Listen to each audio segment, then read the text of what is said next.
Bonsoir tout le monde. Good evening, everyone. It is 7 o'clock. I will call the meeting to order. We need a motion to adopt the agenda. Is anybody willing to make the motion? Councillor Hill, Councillor DeVoe. All those in favor? Against? Motion is carried. Number 3, declaration of conflict of interest. Does anybody have any conflict? If not, we will go on to 4, to the presentation. We have Heritage St. Bernard, Jean Leblanc.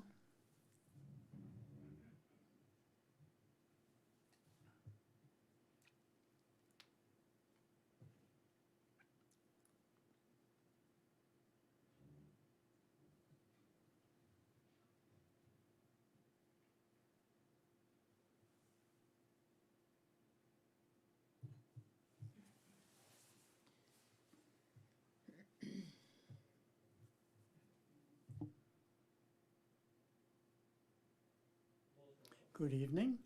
Thank you to having received me this evening. I am Jean Leblanc, and this evening I want to talk to you as president of the Heritage St. Bernard group regarding the church in St. Bernard. 112 years ago in 1910, Edward Leblanc had a dream of building a rock cathedral along the Bay St. Mary's.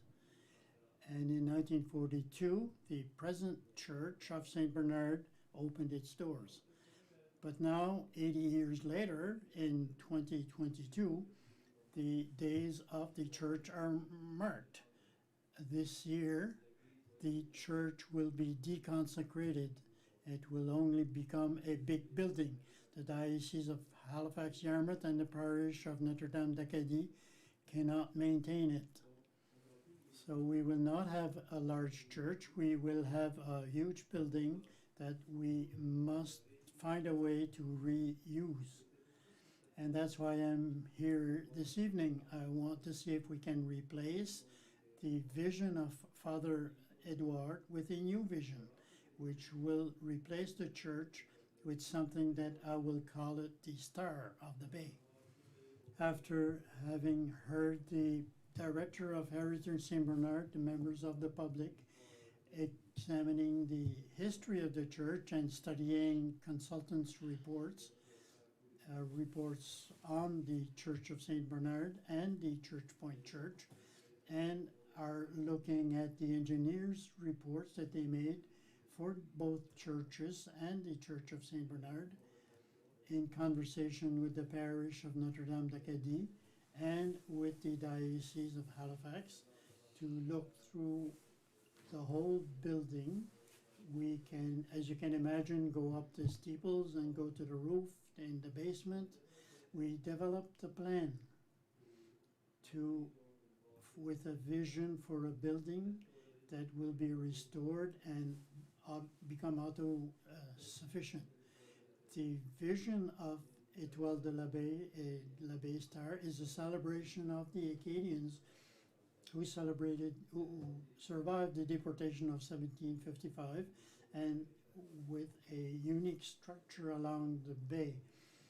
We are looking at apartments, Airbnb, with the viewing platform at one of the steeples, a columbarium where some deceased people could be put. There will be a chapel, concerts of music, and other uses for the building. And this is what we can accomplish here along the shores of St. Mary's Bay. So I am here this evening to see if we can have your support to undertake a feasibility study with a new vision for the building. I know some studies have been made in the past for the church, but one of the challenges of all these studies is a church, and it should stay as a church. And we must put in our heads now that it is no longer a church. It is a building where we can put something inside it and have a vision for the future. The vision that I put in the document is to, the ideas in it are to show the people that it is no longer a church, but we must use it for other purposes. Even if the history of the church is an iconic building along the St. Mary's Bay. If the community wants to save the building, something must be put inside. And we have to admit that it will not be easy to accomplish any new vision for the building. A vision like this, can it become real? But it will take more than one person or one group. We will need the support of the community with the people that are saying that we cannot do it, but we will need the support of the government, municipal, provincial, and federal. We will need direction, supports from individuals and people who can dream and people who can do and who see the potential to transform that building into a star along the St. Mary's Bay. Thank you. I know that you have read the document that I sent earlier. If you have any questions, I will be willing to take them. Thank you, Jean. Are there any questions or comments on this? Councillor DeVoe? Thank you. This afternoon I read the pages that were sent. I was very impressed. You have obviously did a lot of work already for the presentation that you made. I am not an engineer, not even close, but what I saw with the pictures that you sent us,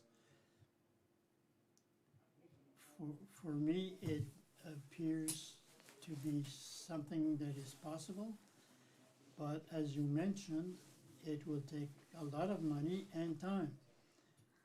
So one question that I have is, have you did any steps for studies to see if this will work, or is that the next step, next process? Yes, that is the next step, to have a study to see if what we put forward can be done, and if it can be done, will we raise enough money to assure the future of the building, like the maintenance and the rest. Any more questions on this?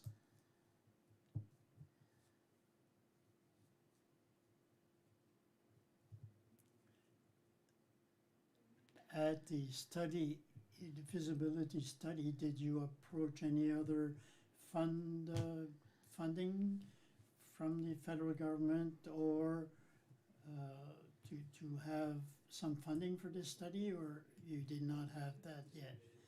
We started, we approached CDE&E that has already helped the church in Church Point, and they are working on a request for proposals that I think that has to be sent to see how much the cost would be to do the study.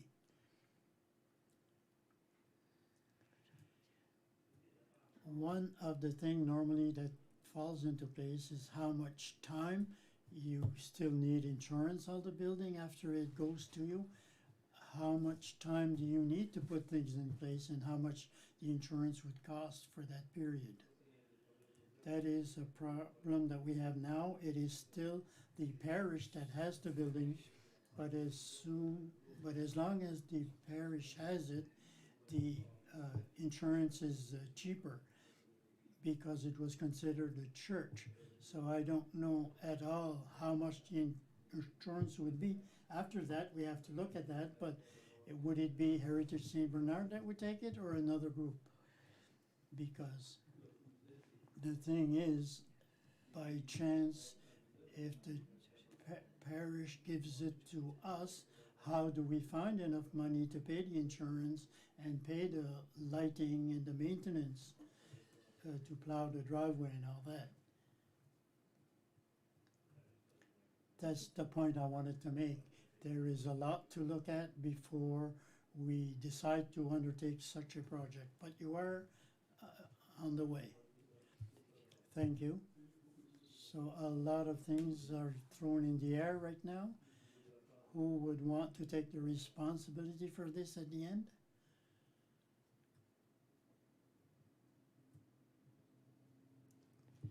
Councillor Doucette? There was an architect who came from Texas. I don't know if you met him. No, but Leo, I think, went with him to the church. What did he say about the building?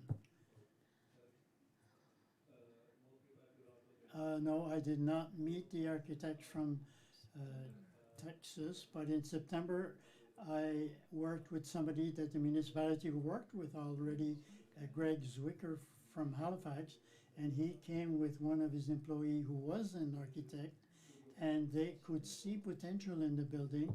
There were a lot of challenges, and they were saying that one point would be to remove the roof and just keep the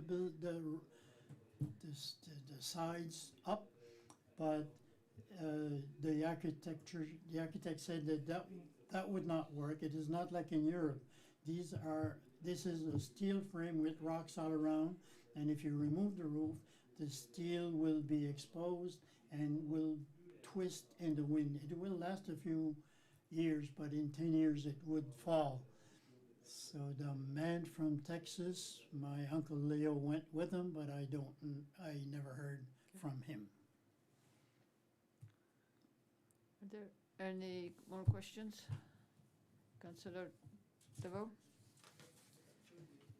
Right now the church and the building next to it, the presbytery there, is it used now at all?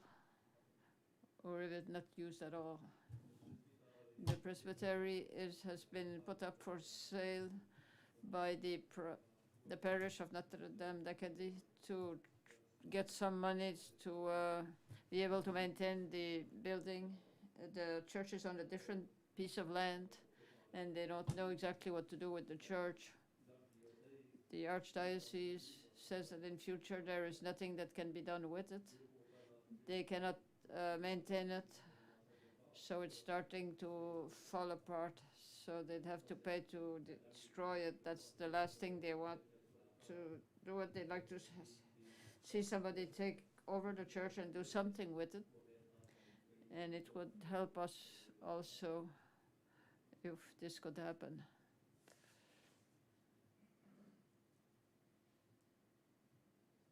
If there are no other questions, I know you have done a lot of work to prepare this. It's a good idea,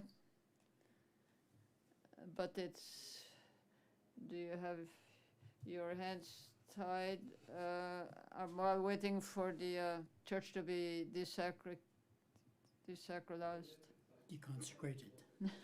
That is, now we can still go and do some, there will no work that will be done on it. No government will give money for this building that is no longer a church. So we have to take in consideration the Acadian culture and the fact that the architecture built it is the same one that built the church in Grand Pré, René Fréchette. We're looking for the plans of the church, the blueprints. Isaïe Béliveau, who was the foreman of the church, had them, and it was in the house of Bernard Béliveau.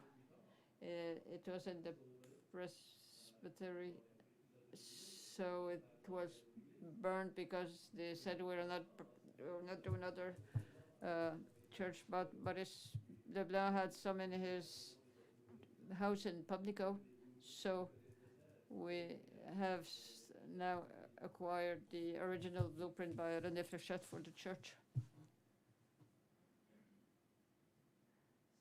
So for this evening, do you have a special request for us, or is just to put us up to date for what you're doing?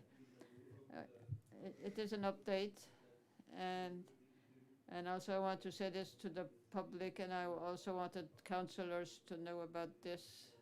And if they start asking questions, then we'll know what to answer to the public. But tonight we're not asking for any amount of money, but this will come probably in the future with the CDE&E, which would be something that happened with the Church Point Church.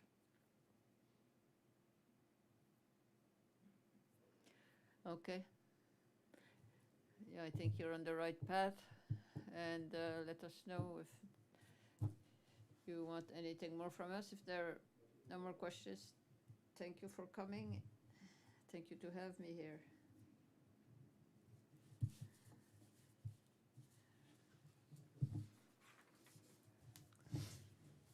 Number 5, adoption of minutes. 5.1 of December 15th, there was a regular council meeting. I don't know if there were errors or omissions. If no, I'd like to have a motion. Proposed by Councillor Como, seconded by Councillor Godet. Are you ready for the question? All those in favor? Yes. Motion carried. 5.2, the January 5th meeting, committee council. Are there errors or omissions on this one? If not, I also need a motion for this one. Proposed by Councillor DeVoe, seconded by Councillor Doucet. All those in favor? Against? Motion carried.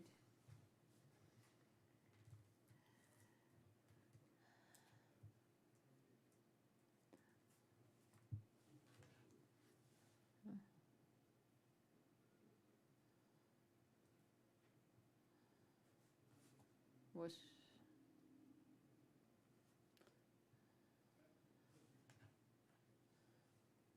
the second one was on January 5th. Someone at the councillor. There was an error on the January 5th one. One councillor was absent.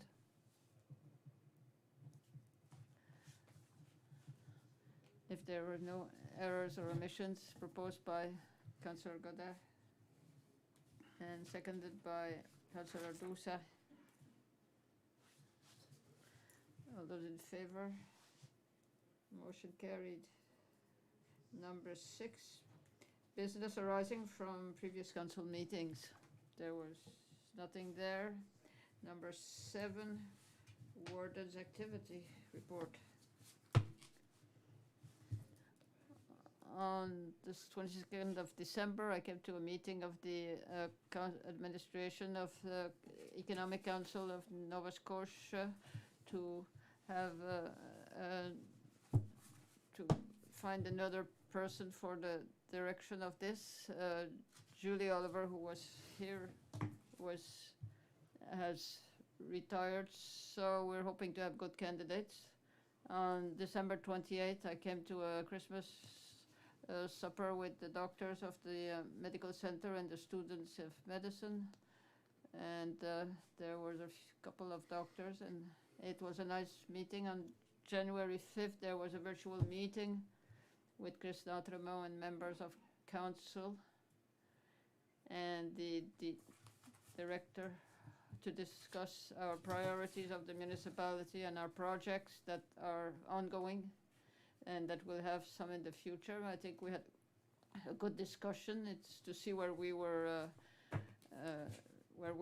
regarding our projects. On January 10th, I was to a meeting of the Acadian Villa,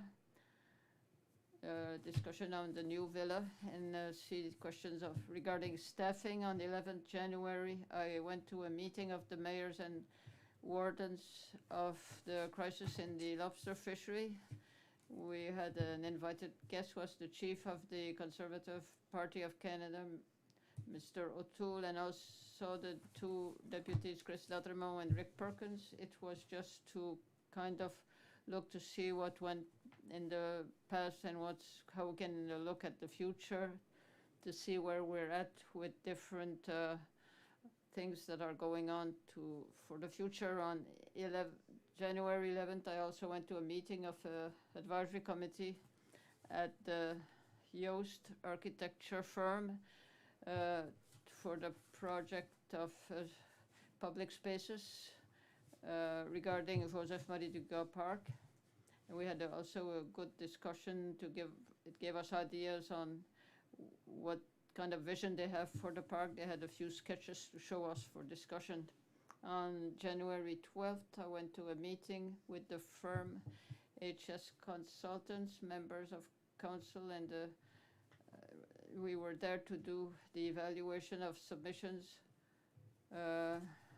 to show interest to sell pieces of land for housing. So on January 13th, I went to a meeting of the administrative committee of the Villa Acadienne. Do you have any questions or comments on this? If no, we go to official statements from members of council. Does anybody have any official presentation? If not, we will go on to 9 under correspondence. 9.1, a letter from Erin Amiro and Mark Boudreau, co-presidents of the Clare Health Board. Dear Mr. Yvon Leblanc, I am writing to ask to the municipality of Clare to add its voice to the growing numbers of municipalities in Canada in favor of a universal program for healthy school nourishment. The Clare Community Health Board supports the Coalition for a School Healthy Nourishment, a group that includes 170 organizations, nonprofit in each province and territory. We are asking for public investments and federal norms for a universal program for school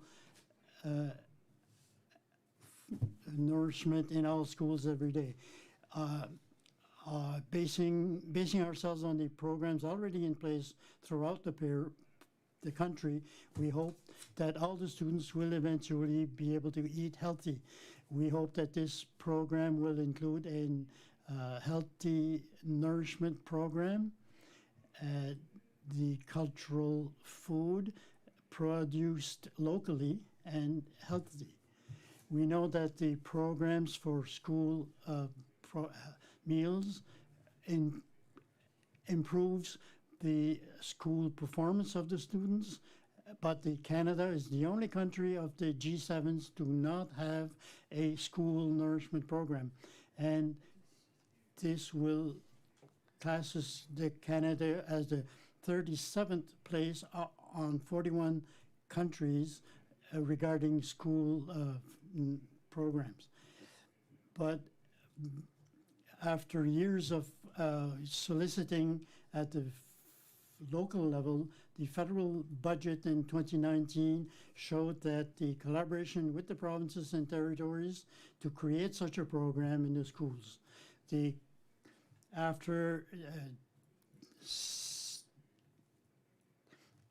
many years without action at the federal level, there is very little that the provinces can do to go forward and to improve.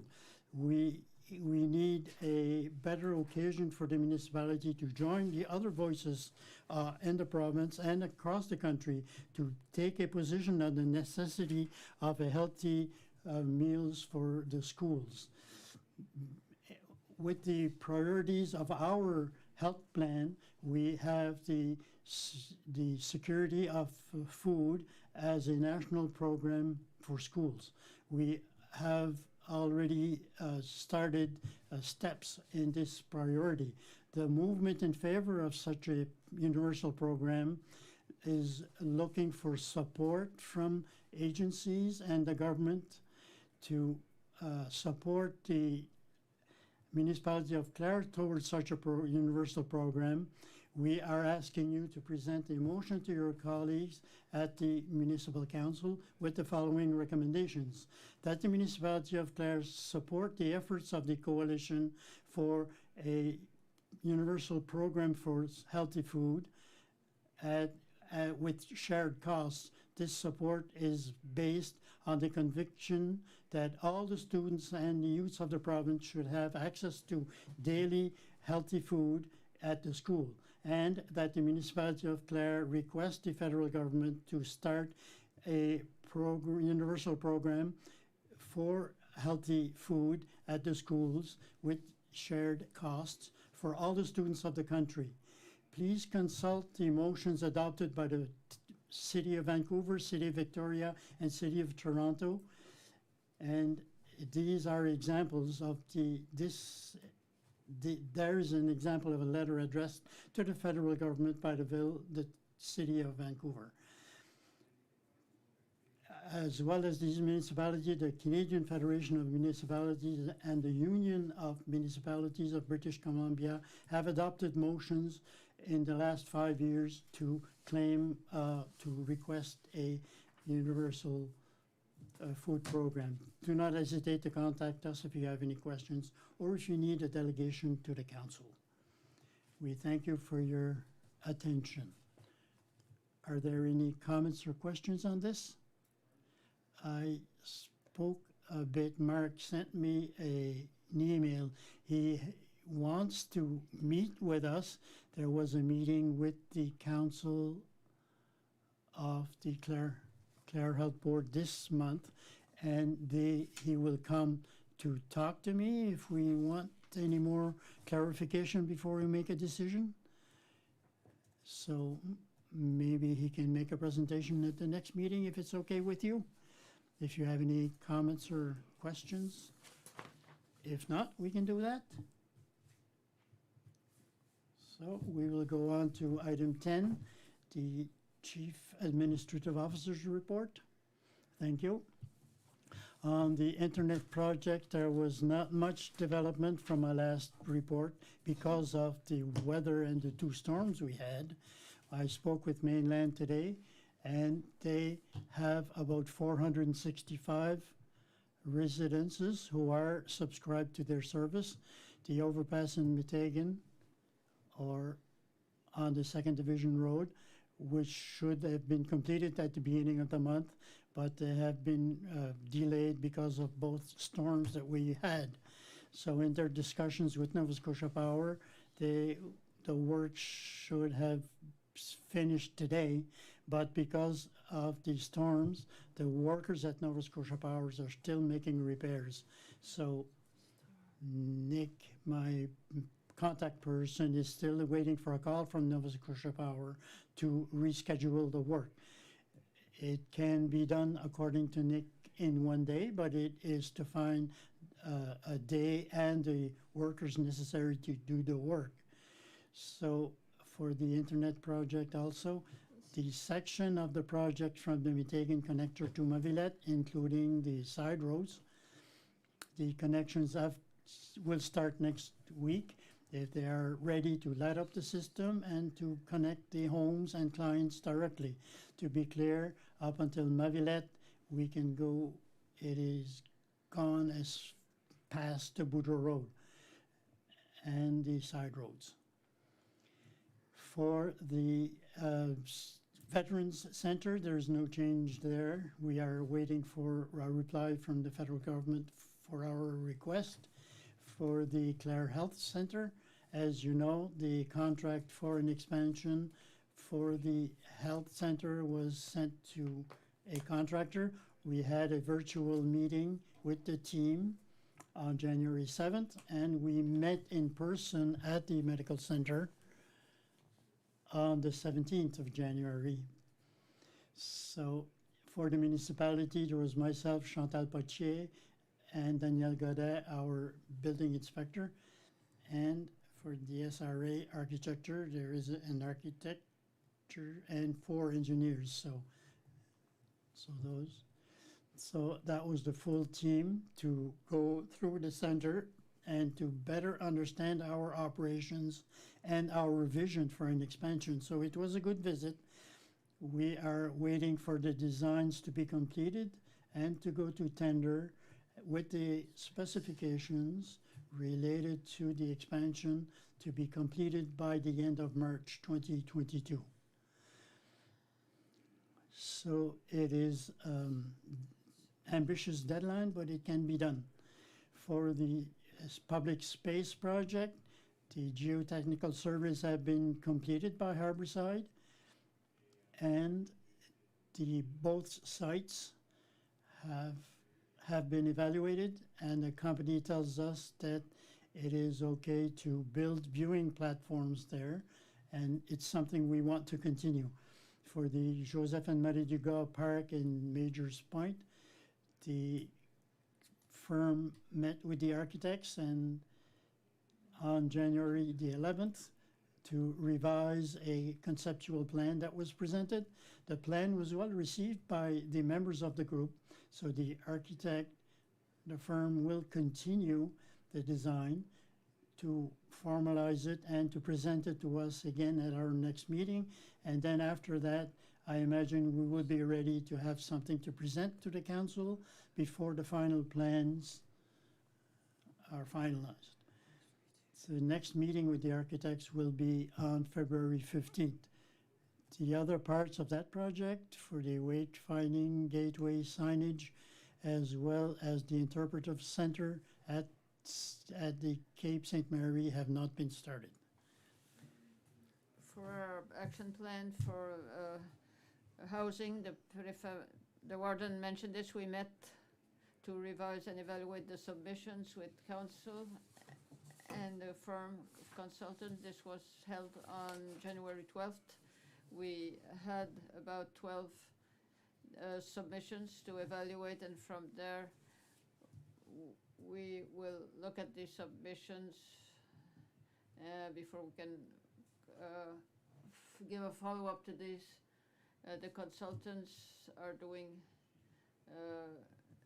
submissions to see what kind of different options that can be done to program these. The WST engineers, as part of this project, are working of a conceptual plan to see for the potential of the Villa Acadienne to be converted in different housing models. I'm just exploring different possibilities when the residents of the villa will be transferred to the new building. Based on the discussions with this meeting, the structure for ownership would be one that would be led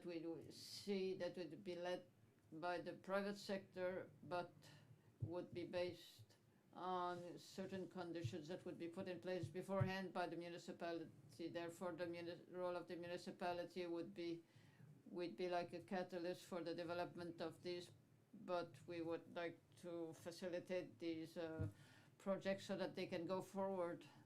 For our project of the Metegan sidewalks project, nothing has happened since the project is not ready to accept proposals. Our transfer station in Metegan, as you probably already know, we had a fire on the morning of January 11th. The damage was quite considerable. I'm working presently with the insurance company to evaluate the extent of the damage and start repairs. We're talking about damage of the structure, of the middle framing, one of the exterior walls, all the insulation under the roof, the electricity, the roof, and also the loader that was in the building. So we're looking for pricing, but this project is going forward. While discussing with our employees at the transfer station and the firemen who are there, they're trying to explore options. We would like to eliminate all risks of fire, but what can we do to minimize this risk of fire and also minimize the damage to the building if something similar repeats in the future. So we have also completing this exercise. We're also looking at possibilities to get an alarm system, a sprinkler system also, and we also talked about hydrant on the place, so it wouldn't be so complicated for firemen to have direct access to water. These are all ideas that we're slowly exploring as the repairs to the buildings are being made. For our restrooms in Chemin Bourneuf and Waxwelton, there we're still waiting for the 2 or 3, 4 nice days so we can do the installation. Everything is ready to be installed. The work is complete, but it's just the installation remaining, and we have to have good weather to do this. Our project at the St. Anne's for the track and field, we suspended the work in the winter. We have to do it the rest when the warmer weather, so these will go forward in the month of May. And we think that the work should be finished in July, but no later than July, maybe June. The library in Meteghan, the renovations at the basement are being done now. We think that this work will be completed next week. So this is going forward nicely. For the Wentworth Park, I met with the people who are working on the community development to start this project. We had a good discussion. We will have an RSP, a conceptual plan for certain elements of this project, the parking, the play land, and also for a focus on accessibility for this park.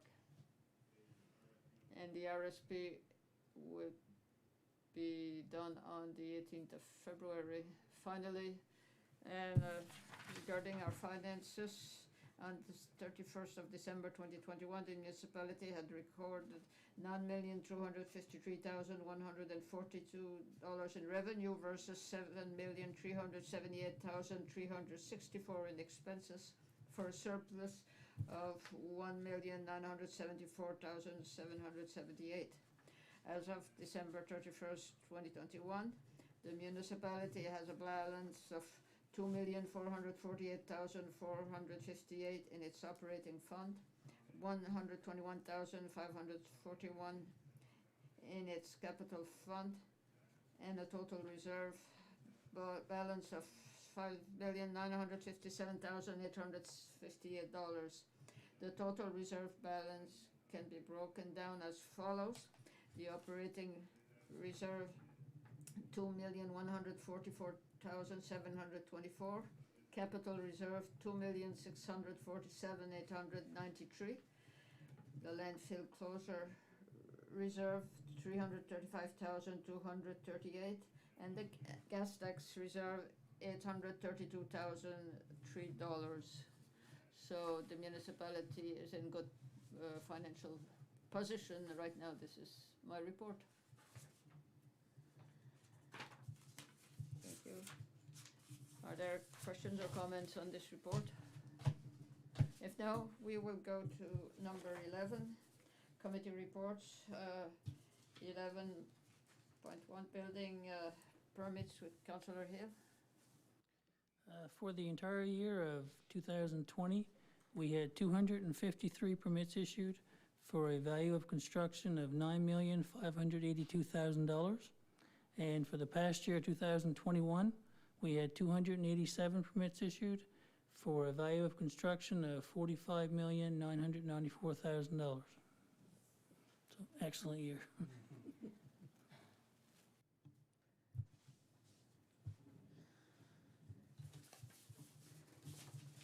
That's a good year.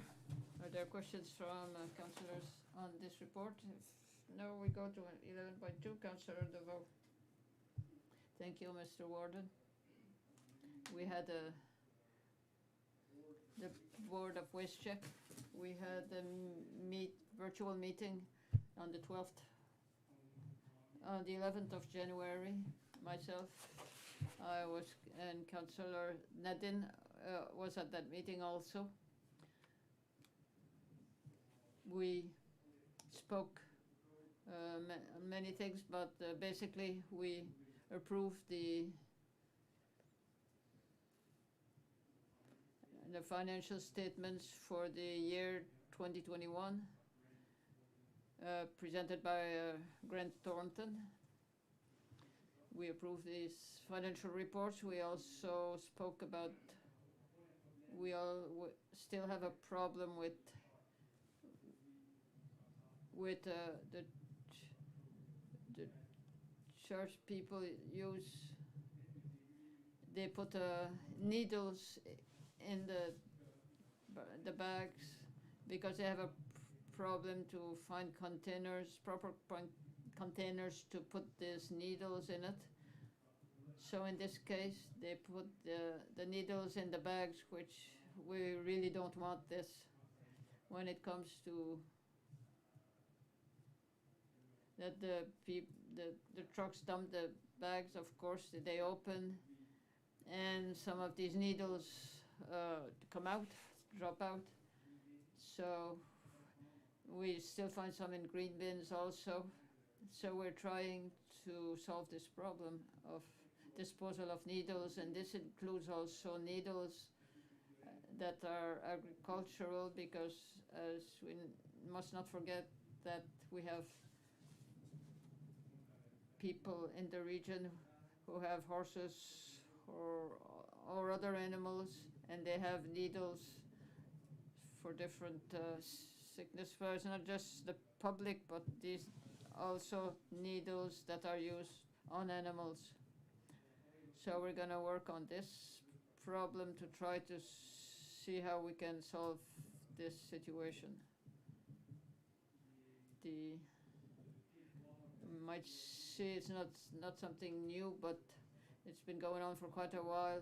From time to time, there are cards or stickers on the green bin. The reason this is done is because there are people who still have a difficulty to see what goes in the green bin and what goes in composting. I would just like to give public the reason we're doing these cards on the green bins is not to punish people, but it is just to tell them that the things that they're putting it are, when they're not the right thing, in, for example, plastic bags, plastic on cucumbers in the fridge, so they put the whole thing in the green bin when a cucumber is. So we don't put this to punish, these cards to punish the people, but we just want to show the people to show them that what they're doing wrong. We'd like them to try to do better composting. We also talked about EPR. For the councillors who remember, I spoke about this. It's been going on for a few years. The EPR, the Extended Producer Responsibilities. For the councillors who had their booklet in their mailbox, there is a good article in that book on page 14, I believe, on EPR. It explains a bit what it is. If you want to know more, the government, the provincial government, finally, it took time, started to look positively at EPR, and we are very happy about this because we have been trying for quite a while to start this.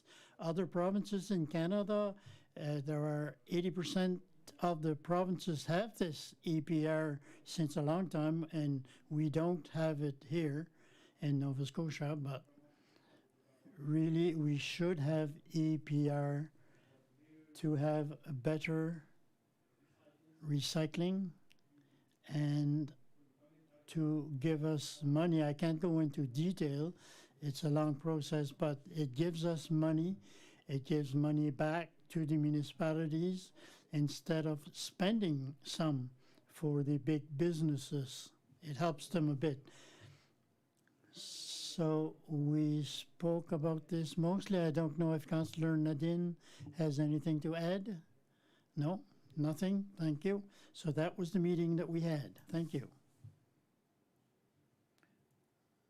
That's good information. Any questions or comments? I have one. The EPR, does the original chair find it is going in the right direction? Are they having discussions between them? Yes. The chair, we are for it.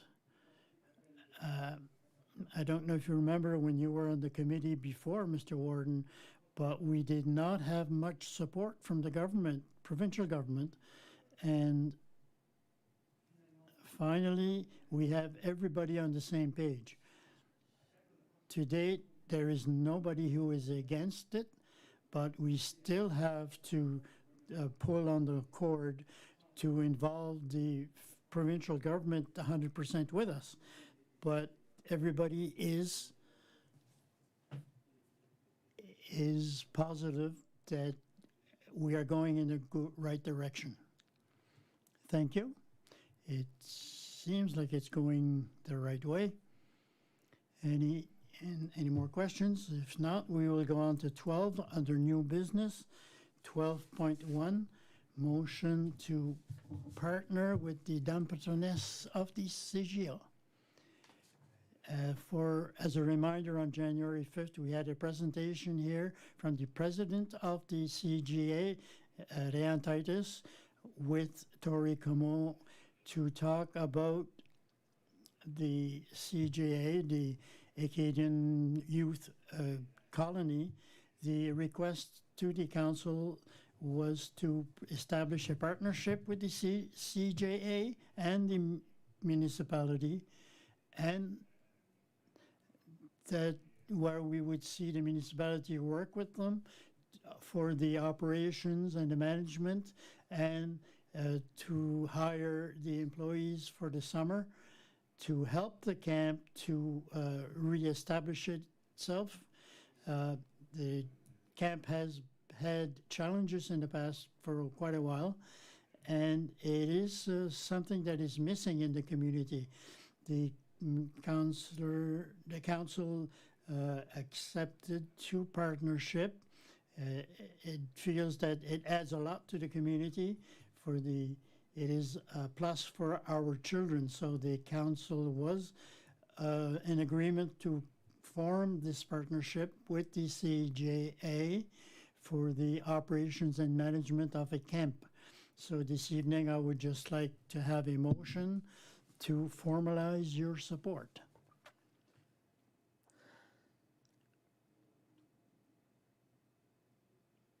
Any questions or clarifications on this? If not, does anybody wish to make the motion? Councillor Doucette?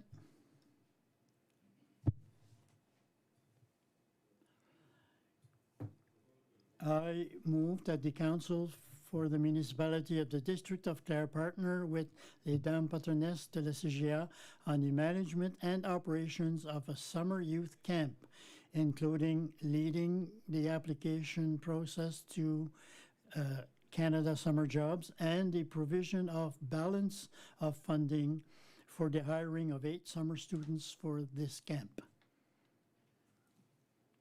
Moved by Councillor Doucette, seconded by Councillor Hill. Ready for the vote? All those in favor? Against? Motion is carried.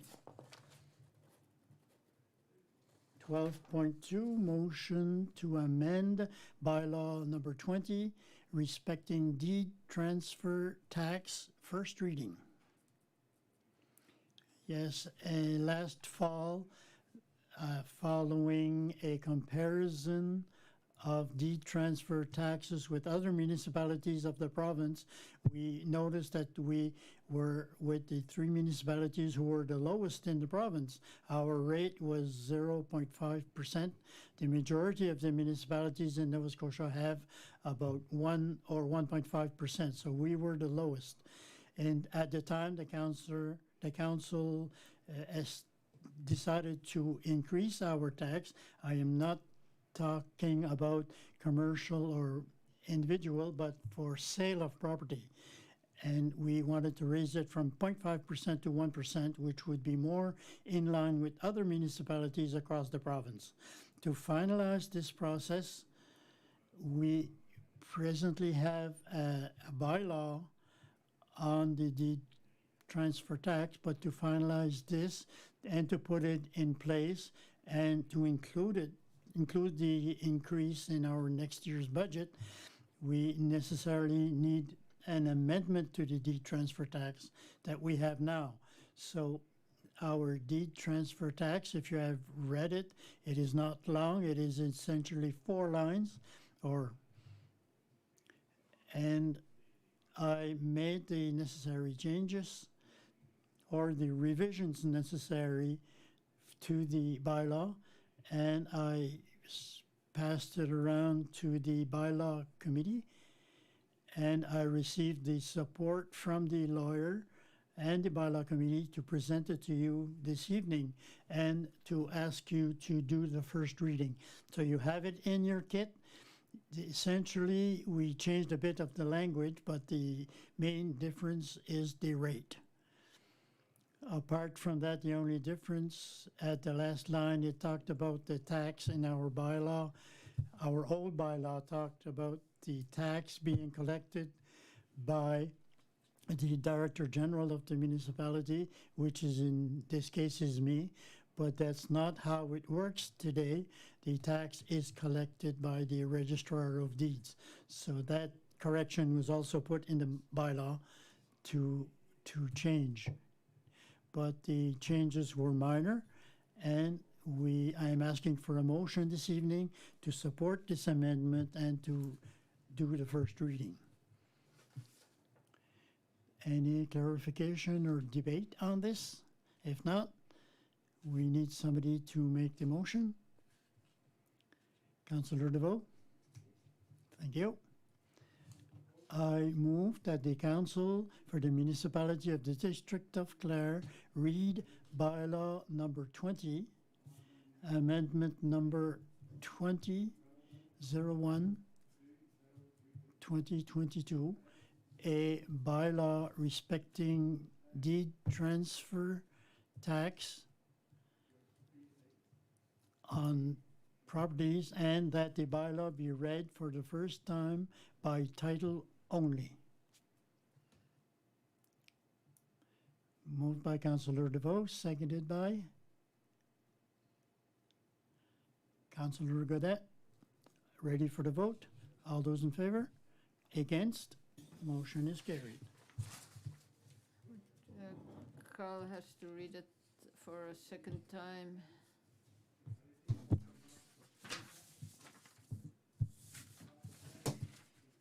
I move that the Council for the Municipality of District Clare read bylaw number 20. There is an error in the end of the motion, which should be read. It shouldn't be. It should be number 20 rather than number 25. So we go now to 12.3. This award tender for kitchenette renovations at the Clare Health Centre. This is a bit of the work we wanted to do at the health center. This was part of our capital budget this year, so we asked for a submission and proposals, and we received 2 of them for the project, which was very close to what we had budgeted on our capital budget at the beginning of the year. And after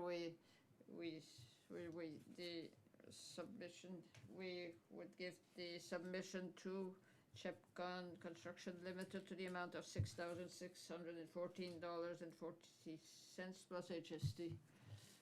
Are there questions on this item? If now, are you ready for the questions?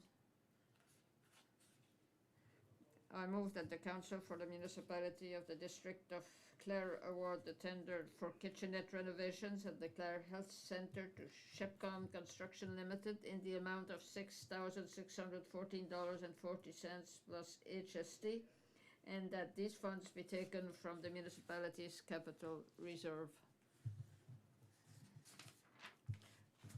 Proposed by Councillor Potier, seconded by Councillor Hill. All those in favour? Motion carried. 12.4, motion to award a tender for renovations at the Clare Search and Rescue Association headquarters. This is for the building in Comoville for Clare Search and Rescue, and as you know, this building belongs to the municipality. We had a bit of work to be done on this building as part of our capital budget. But when the fire inspection we did to the building in the fall, we discovered that there were other works that should be done on this building to assure that we be compliant with the fire code. So this being said, we discussed the council about this and we asked for proposals. We had made a list of the necessary work to be done, but we presented a submission to complete this work. The proposal closed on last week on January 10th, and we had received two submissions or proposals, and the recommendation of was to give this work to Delmar Construction for $35,991.08 plus HST. It wasn't a budget that we had budgeted in April as part of our budget for capital projects, but we do have the means to do this work and the funds to finance this project and certain projects in our capital projects. Some of them have not started yet and will be put back by a year. So I think now is a good time to do this. And the other part is that we certainly want to be sure that our buildings are compliant with the codes, and especially for this reason, with the work will be able to start right away and will be finished in March, so that we can accept the work that be done to start the work as soon as possible. Are there any clarifications or comments on this one? If that somebody will read the motion. Councillor DeVoe. I move that the Council for the Municipality of the District of Clare award the tender for renovations to the Clare Search and Rescue Association headquarters to Delmar Construction Limited in the amount of $35,991.08 plus HST, and that these funds be taken from the municipality's capital reserve.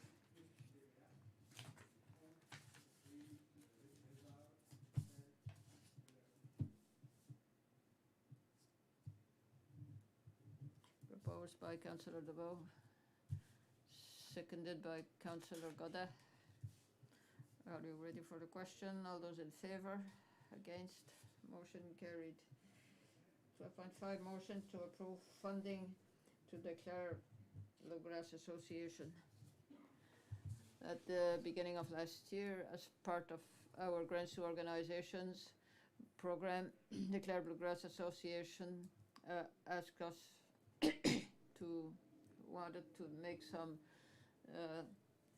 do work on their site and make a bigger stage. It was at that point there we couldn't finance this through the program of grants to organizations, so we decided not to put money, but since then our staff has, or one of our employees worked with the Bluegrass Association to help them to find funds from different organizations, provincial and federal. This has been done. Proposals, submissions, requests have been presented. Each of them asked for a contribution from municipality or from the community. So other people are putting money in this project. We're talking about a project that's about $60,000, but the Bluegrass Association has confirmed that they will put 8,000. Other requests have been done to New Horizons for 25,000, and at the federal and provincial for 17,000. There is about 10,000 missing for this project. So while discussion with Rayan and with the council, we had recommended to put a contribution of $10,000 for this project, which is kind of similar to other projects. The Clare Bluegrass Association, the festival they have every year, but not during the pandemic, is a popular festival which brings in many people to the community. It is a good project, so certainly we financially, the recommendation would be to give them, contribute $10,000 and to make a motion tonight. And this $10,000 would be conditional to the acquisition of the balance of financing from New Horizons, from federal and the provincial, and if they confirm that they have received these other funds. Questions or comments on this one? If not, somebody want to present the motion? Councillor Hill. Move that the council for the municipality of the District of Clare approve a contribution of $10,000 in support of the Clare Bluegrass Association's site improvement efforts, including a proposed stage expansion, and this contribution be conditional upon confirmation of the balance of the project funding.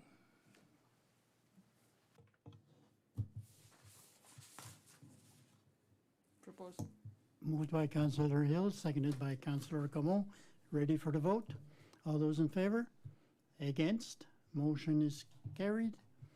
12.6, a motion to approve committee appointments.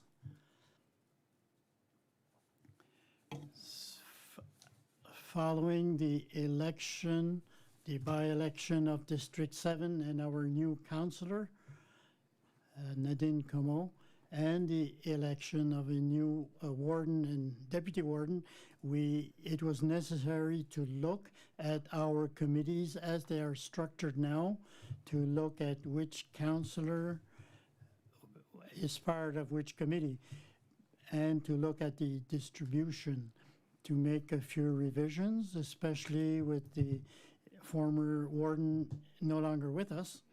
So at the last meeting, we discussed a few possible changes and to invite the members of the council to think if they wanted to leave certain committees to join others and to indicate their preferences to me. I received a few comments, not much, and I incorporated those changes in the list that you have in front of you. So there is not many changes. It is based on the feedback that I received from the last meeting, since the last meeting.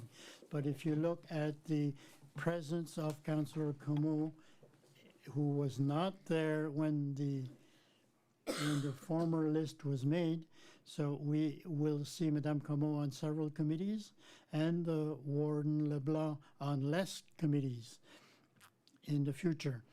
So I don't know if you have any comments or questions, but this is what I propose for a list of committees going forward.